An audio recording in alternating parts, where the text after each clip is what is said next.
اعوذ باللہ من الشیطان الرجیم بسم اللہ الرحمن الرحیم السلام علیکم۔ اس دنیا کے اندر بہت سارے ایسے بادشاہ آئے جنہوں نے اللہ تعالیٰ کے نظام کو بدلنے اور اس میں ترامیم کرنے کی کوشش کی اور اللہ تعالیٰ کی ذات کو چھوڑ کر خود خدا بن بیٹھے اور خدائی کا جھوٹا دعویٰ کرنے لگے۔ خدائی کا جھوٹا دعویٰ کرنے والے ان بادشاہوں میں ایک بادشاہ ایسا بھی تھا جس کو اللہ تعالیٰ نے پوری روئے زمین کی بادشاہت عطا فرمائی تھی۔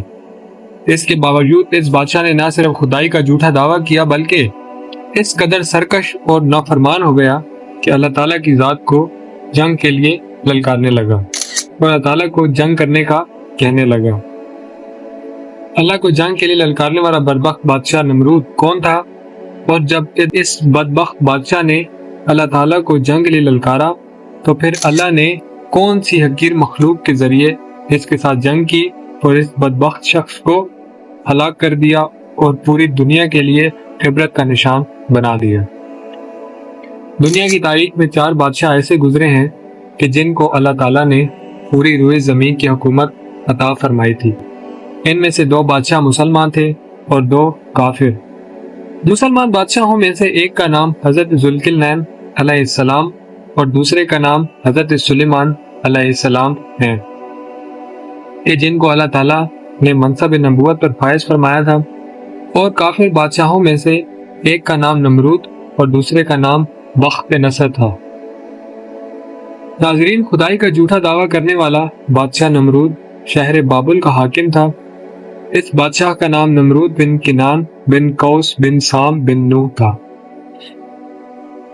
یہ ایک جابر اور ظالم بادشاہ تھا اور اس کے دور میں بت پرستی عام تھی۔ لوگ اللہ تعالیٰ کی وحدانیت کو چھوڑ کر بتوں کی پوجا کیا کرتے تھے اور نمرود کو اپنا خدا مانتے تھے اور اس کی عبادت کیا کرتے تھے۔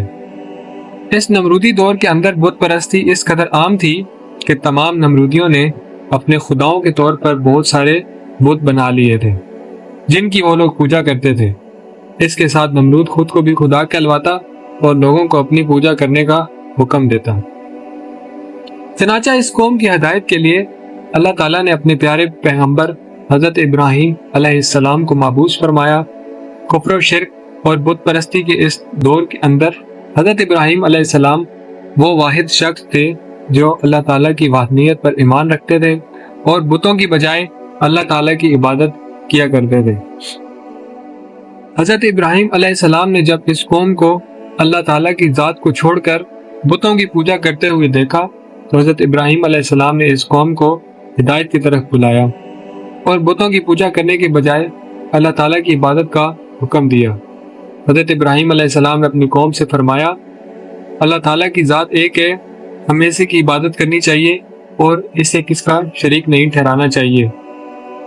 لیکن یہ نمرودی قوم اپنے کفر و شرک سے باز نہ آئی اور اس طرح بتوں کی پوجا کرتی رہی۔ لیکن حضرت ابراہیم علیہ السلام نے اس قوم کے جھوٹے خداؤں کو اس قوم کے سامنے جھوٹا ثابت کرنے کا ارادہ کیا اور حضرت ابراہیم علیہ السلام اس مقام پر تشریف لے گئے جہاں ان کے وہ تمام بڑے بت پڑے ہوئے تھے کہ جن کی یہ لوگ پوجا کیا کرتے تھے۔ حضرت ابراہیم علیہ السلام نے ان تمام بتوں کو باری باری توڑنا شروع کر دیا۔ جب تمام بت توڑ دیے تو تمام بتوں کو توڑنے کا الزام ان کے ایک بڑے بت پر لگا دیا۔ اس کے بعد جب تمام نمرودی اپنے بت خانے میں واپس آئے تو انہوں نے اپنے بتوں کو ٹوٹا ہوا دیکھا۔ نمرودی قوم اس بات کو اچھی طرح جانتی تھی کہ ہمارے اندر صرف حضرت ابراہیم علیہ السلام ہیں جو بتوں کے خلاف باتیں کرتے ہیں اور بتوں کی بجائے اللہ کی عبادت کرتے ہیں۔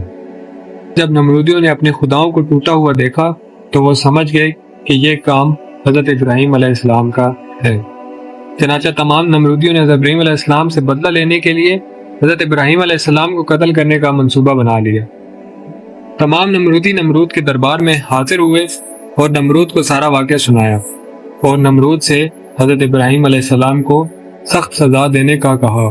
اس طرح نمرود نے جب یہ بات سنی تو وہ آگ بگولا ہو گیا اور اس نے ایک مقام پر آگ جلانے کا حکم دیا۔ نمرود نے جب یہ حکم جاری کیا کہ ایک وسیع میدان کے اندر آگ جلائی جائے اور اس کے اندر حضرت ابراہیم علیہ السلام کو ڈال دیا جائے۔ نمرود کے حکم کے مطابق ایسا ہی کیا گیا۔ دور دراز سے بہت ساری لکڑیوں کو اکٹھا کیا گیا ان کے اندر آگ جلا دی گئی۔ حضرت ابراہیم علیہ السلام کو سزا دینے کے لیے جب آگ جلائی گئی تو اس قدر زیادہ تھی کہ اس کے شعلے آسمانوں کو چھو رہے تھے۔ ناظرین، جب حضرت ابراہیم علیہ السلام کو اس آگ کے اندر ڈال دیا گیا، جیسے ہی حضرت ابراہیم علیہ السلام اس آگ کے اندر تشریف لائے، اللہ کے حکم کے مطابق حضرت ابراہیم علیہ السلام پر ٹھنڈی اور سلامتی والی ہو گئی۔ حضرت ابراہیم علیہ السلام اس آگ کے اندر جتنے دن رہے، اللہ تعالیٰ کے خاص فضل اور رحمت میں رہے۔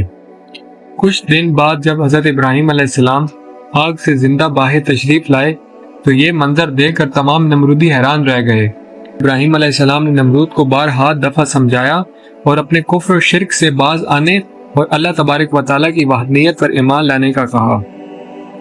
حضرت ابراہیم علیہ السلام کی بات سن کر نمرود اللہ تعالیٰ کی وحدانیت کا انکار کرنے لگا اور حضرت ابراہیم علیہ السلام سے مناظرہ کرنے لگا، اور حضرت ابراہیم علیہ السلام کے سامنے نمرود نے خدائی کا دعویٰ کر دیا۔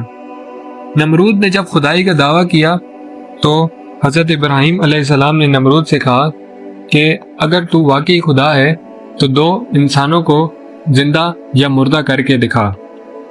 تو چنانچہ اس نے بولا کہ میں تو ایسا کر سکتا ہوں، اور اس نے قید خانے سے دو سزا یافتہ قیدیوں کو بلایا جن کو کچھ دن قبل سزائے موت کی سزا ہو چکی تھی۔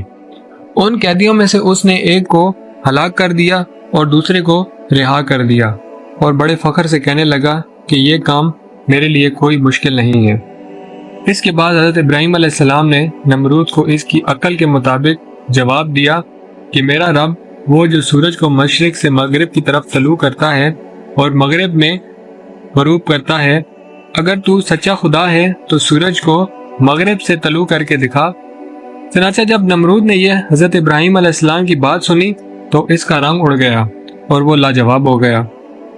پھر اس نے حضرت ابراہیم علیہ السلام سے کہا کہ اگر تیرا رب سچا ہے تو اس کو بول اپنی فوج بھیجے اور میرے ساتھ جنگ کرنے کرے۔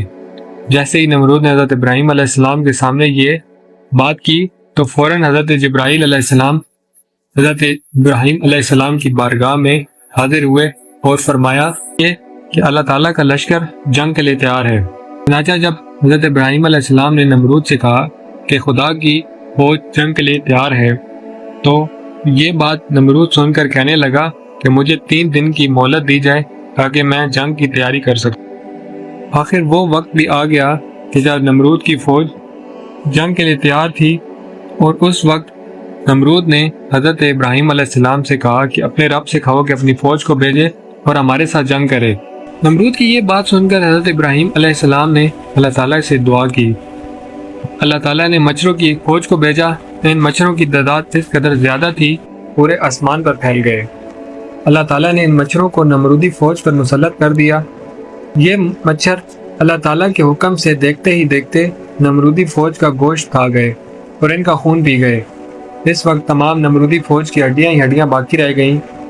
اسی دوران اللہ تعالیٰ کے حکم سے ایک لنگڑا مچھر نمرود کے گھر میں داخل ہوتا ہے۔ وہ لنگڑا مچھر اللہ تعالیٰ کے حکم سے نمرود کی ناک میں داخل ہو گیا۔ وہ لنگڑا مچھر نمرود کی دماغ کو چاٹنے لگا۔ جب وہ مچھر نمرود کی دماغ کو چاٹتا تو اس سے نمرود کو اس قدر تکلیف ہوتی کہ نمرود اپنے سر کو دیوار پر مارنے لگ جاتا۔ اس طرح اللہ تعالیٰ کے حکم سے وہ لنگڑا مچھر نمرود کے دماغ میں کئی دنوں تک رہا۔ اللہ تعالیٰ نے نمرود کو ایک حقیر اور لنگڑے مچھر کے ذریعے سزا دی۔ نمرود اپنے سر کو سلاخوں کے ساتھ پیٹتا رہتا یہاں تک کہ اللہ نے اس کو دردناک موت عطا فرمائی اور یہ اپنے سر کو دیواروں پر مارتا مارتا ہلاک ہو گیا۔ اس نمرود کو اللہ تعالیٰ نے ایک حقیر اور لنگڑے مچھر کے ہاتھوں ہلاک کروایا اور پوری دنیا کے لیے عبرت کا نشان بنا کے رکھ دیا۔